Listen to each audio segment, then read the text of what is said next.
하늘의 문이 여는 아침에 오신 여러분을 진심으로 환영하고 축복합니다. 이 시간을 통해서 하늘의 열린 문을 통해서 천국을 경험하고 또 경험된 천국으로 오늘 하루를 천국의 소망, 천국의 기쁨, 또 천국의 능력으로 살아가는 내가 사랑하는 하늘문 가족들 가운데 임하기를 진심으로 축복합니다. 오늘은 사무엘하 14장 1절부터 3절까지 읽어드리겠습니다.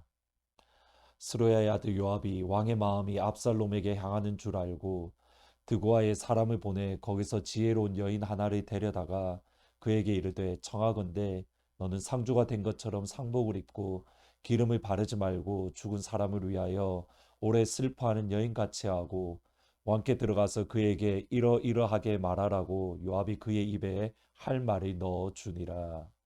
기억에 남고 인상에 남는 그런 책 제목들이 몇 권 있습니다. 그 중에 하나가 내가 알아야 할 모든 것은 유치원에서 배웠다라는 책입니다. 여러분이 책 제목을 듣는 순간 이미 300페이지 책을 전부 다 읽으셨습니다. 사회생활을 하면서 어떻게 살아가야 될 것인가 그 모든 것들을 유치원 어린 아이 때에 이미 모두 배웠다라는 책입니다. 옆에 사람을 도와주고 서로 양보하고 거짓말하지 않고 서로 또 지각하지 않는 사회생활을 하면서 내가 갖춰야 될 기본적인 것들 모두 유치원에서 배웠다. 제 마음을 뜨겁게 만들었던 책 제목도 있습니다. 오대신 목사님이 쓰신 교회를 세우는 교회라는 책입니다. 오대신 목사님은 김동훈 목사님의 후임으로 높은 뜻 정의교회에서 목회하셨습니다. 목회하시는 동안 교회가 은혜 안에서 아름답게 성장하기도 했고 나아가서 한국 교회에 좋은 선한 영적인 영향력을 주었습니다. 그러던 가운데 어느 날 높은 뜻 덕소교회를 분립해서 개척하셨습니다. 교회를 세우는 교회라는 책은 그 분립의 과정이 어떠하고 또 분립의 목적, 분립의 의미가 무엇인가 목사님이 뒤를 돌아보면서 마치 회고록처럼 그렇게 쓰신 책이 교회를 세우는 교회입니다. 목사님의 목회 철학 어떤 면에서는 담겨 있는 건데 교회를 세우는 또 다른 교회. 아버지 우리 하트포드 제2장로교회가 그런 교회가 되게 해주십시오. 우리만이 아니라 또 다른 하나님의 교회, 또 다른 예수님의 교회를 세우는 교회가 되고 싶습니다. 그러한 뜨거움을 주었던 책입니다. 비슷하게 사람을 살리는 사람이 있고 사람을 죽이는 사람이 있습니다. 모두 다 다른 사람을 살리고 싶고 세우고 싶지만 사실 쉬운 것은 아닙니다. 그들의 의도와는 다르게 사람을 오히려 죽음의 길로, 사람을 오히려 파멸로 인도하는 경우가 있습니다. 오늘 본문에 나오는 요압이 그렇습니다. 하나님이 주신 지혜를 자신을 위해 사용함으로 하나님 보시기에 지혜가 아니라 간사함, 간교함을 가졌던 사람이 요나답이고 그의 친구가 다윗의 아들 암논이었습니다. 사실 둘이는 서로 코드가 참 잘 맞는 사람입니다.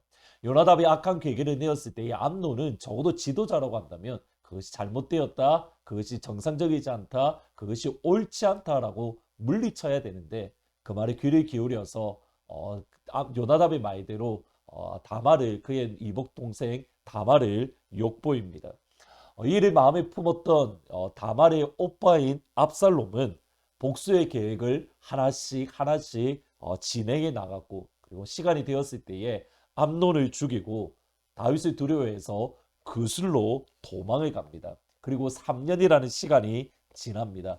이때의 다윗의 모습을 다윗의 마음이 압살롬을 향했다라고 기록을 합니다. 1절에 보시면 스루야의 아들 요압이 왕의 마음이 압살롬에게 향하는 줄 알고 일반적으로 이 말씀을 압살롬이 암논을 죽인 지 3년이 지난 이후에 다윗의 화가 많이 누그러졌고 압살롬을 향한 다윗의 마음이 이제 간절함으로 그가 빨리 돌아오기를 기다리는 그러한 뜻으로 이해를 합니다. 근데 최근의 학자들은 이 구절을 조금 다르게 해석을 합니다. 영어 번역을 보면 King's heart was toward Absalom. 압살롬에게 왕의 마음이 향했다. toward라는 말을 쓰는데 여기 toward라는 말이 히브리어로 r이라는 말인데 이 뜻은 toward라는 말보다는 사실은 against라는 말로 번역이 자주 되는 단어입니다. 그러니까 요압이 왕의 마음이 여전히 압살롬을 향하여 미워하는 줄 알고 여전히 다윗의 마음이 압살롬을 향하여 대적하고 압살롬을 여전히 용서하지 못한 것을 알고, 여러분 이렇게 해석을 할 때에 사실 이후에 다윗의 모습이 조금 이해가 되어집니다.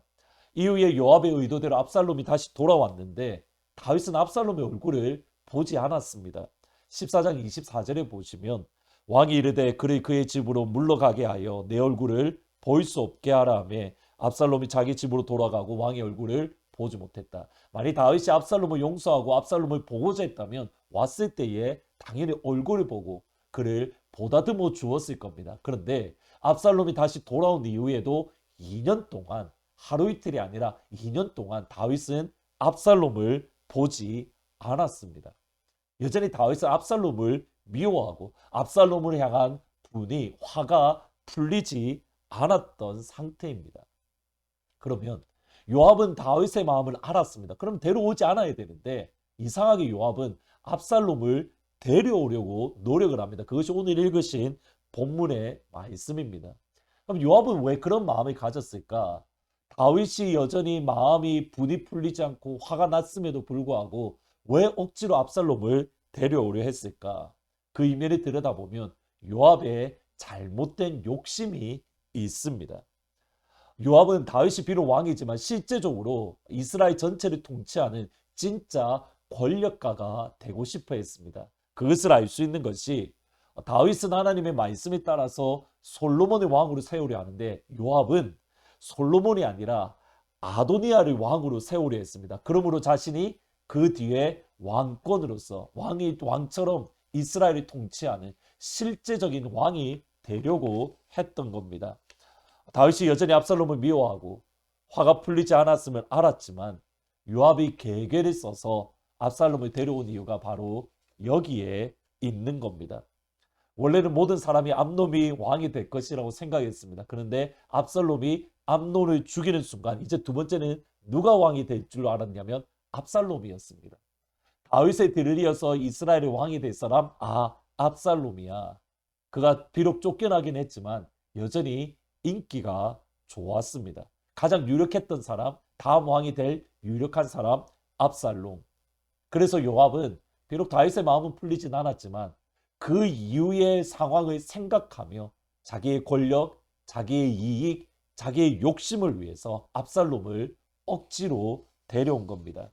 여러분 여기에 저희들의 고민이 있습니다. 압살롬의 모습을 최대한 좋게 그가 선한 의도를 가졌다라고 생각하더라도 생각을 해보겠습니다. 요압을 살리려는 마음이 있었다. 그런데 그 과정에 사실은 큰 문제점이 있습니다. 압살롬을 데려오려면 먼저 무엇이 필요하냐면 압살롬이 자기 잘못에 대한, 자기 죄에 대한 용서가 먼저입니다. 회개가 먼저 필요합니다. 내가 잘못했습니다. 아버지, 내가 잘못 생각해서 암논을 죽였습니다. 나를 용서해 주세요. 사실 요압과 압살롬 사이 이 문제가 먼저 전제가 되었어야 합니다. 그런데 요압은 전혀 압살롬이 잘못했다, 압살롬의 심기를 건드리려는 모습이 전혀 보이지 않습니다. 오히려 그냥 압살롬을 데려와서 왕으로 세우려는 모습들. 여러분, 압살롬이 진짜 돌아오려면, 살기 위해서는 무엇이 먼저 필요하냐면 내가 잘못했습니다, 용서해 주세요. 내가 하나님 앞에, 아버지 앞에, 나라 앞에 큰 죄를 지었습니다. 그냥 무조건 받아주어서는 안 되는 겁니다. 잘못된 것을 잘못되었다라고 책망할 수 있는 것, 그리고 압살롬은 그 죄에 대해서 회개가 먼저 필요합니다. 무조건 받아주고 무조건 용서하는 것, 그것이 성경이 말하는 용서가 아닙니다. 잘못한 것에 대해서 성경으로, 하나님의 말씀으로 바르게 교훈하는 것. 요압이 그것을 하지 않았을 때에 결국 압살롬을 데려온 것이 다윗과 이스라엘 나라에 더 큰 화를 가져왔던 겁니다. 하나님이 원하시는 용서가 무엇인가? 하나님이 원하시는 회복이 무엇인가? 우리가 진지하게 고민할 필요가 있습니다. 무턱대고 용서하는 게 아닙니다.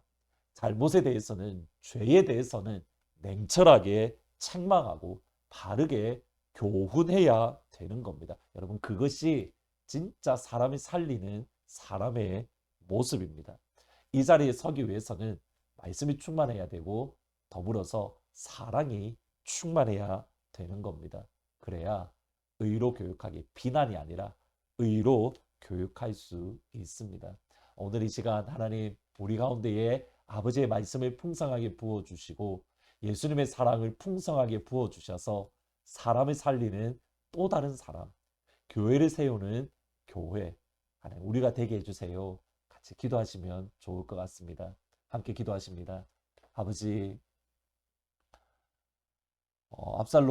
압살롬이 돌아올 때에 그가 지었던 죄에 대한 그런 책망이 전혀 없이 압살롬 스스로도 회개하지 않고 그냥 돌아왔을 때에 더 큰 화가 일어났던 것을 보게 됩니다. 사람을 살리는 그 사람이 되기 위해서는 우리에게 말씀이 충만해야 되고 또 아버지의 사랑, 예수님의 사랑을 충만해야 비로소 비난이 아니라 의로 교육하고 하나님의 말씀으로 책망할 수 있는 자리에 서는 것을 보게 되었습니다. 아버지, 우리로 하여금 오늘 하루 말씀과 사랑이 충만해서 사람을 살리는 그 사람, 교회를 세우는 교회가 되어질 수 있도록 하나님 역사하여 주옵소서. 하늘문을 여시고 말씀을 주세요. 하늘문을 여시고 아버지의 사랑을 부어주세요. 예수님 이름으로 기도합니다. 아멘. 하나님의 말씀이 충만하고 하나님의 사랑이 충만함에 사람을 살리는 그런 오늘 하루가 될 수 있기를 주의 이름으로 축복합니다.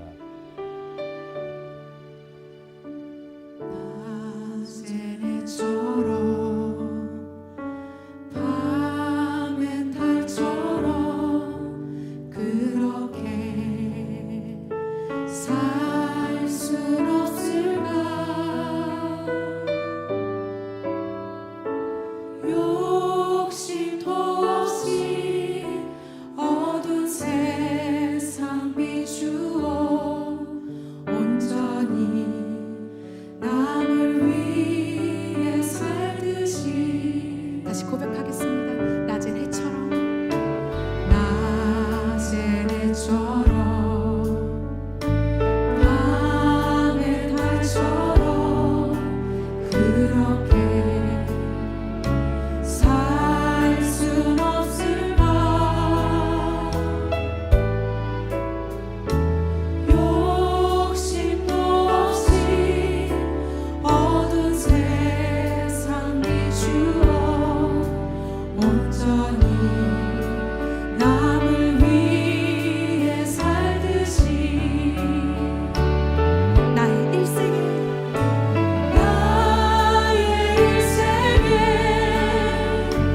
꿈이 있다면 이 땅에 빛과 소금 되어 가난한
지친